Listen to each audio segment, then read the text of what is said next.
Inżammu arrestati ż-żewġ Libjani mixlija bil-qtil makabru ta' Mahmoud El-Mehdi, Libjan ta' 26 sena li tilef ħajtu l-ħamis filgħaxija fl-isptar Mater Dei, wara li safa aggredit minnhom it-tnejn li għadda fi triq il-Kapillan Mifsud il-Ħamrun.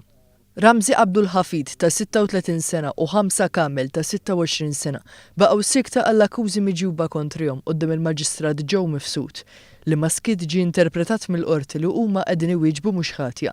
Il-Libjani ġew akkużati li aggredew lill-vittma b'daqqiet ta' pon kif ukoll bis-sieq, kemm f'rasu kif ukoll fil-kaxxa ta' sidru, kif ukoll li użaw arma li taqtaw bil-pon ta' aktarx sikina, kif ukoll oġġettiebes bil-konsegwenza li ħallewh mal-art bid-demm ħireġ minn ħalqu. Sorsi qrib One News qalu li l-każ żvolġ ġew wara li kmien it-tnejn filgħodu l-akkużati marru jħabbtu fl-appartament il-Ħamrun fejn kien jgħix il-vittma u minn hemm żvolġa l-argument aktarx minħabba xi flus fejn saħansitra qeddew lill-vittma li ser joqtlu żewġ Libjani oħra, El-Shagabi Abdel Wahab kif ukoll il-Anwar Al-Zidan. Iż-żewġ Libjani ġew arrestati l-4 flaxija, dan wara li l-pulizija mmexxija mill-Ispettur Kert Zara elevat u analizzat il-filmati miġbuda minn kameras tas-sigurtà. L-imputati jinsabu akkużati wkoll li żammewhom kontra r-rieda tagħhom, kif ukoll illi jeddewhom.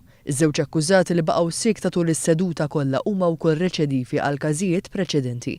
Minkelli f'ebda mument id-difiża ma talbet għal ħelsien mill-arrest, dawn inżammu arrestati fil-faċilità korrettiva ta' Kordin.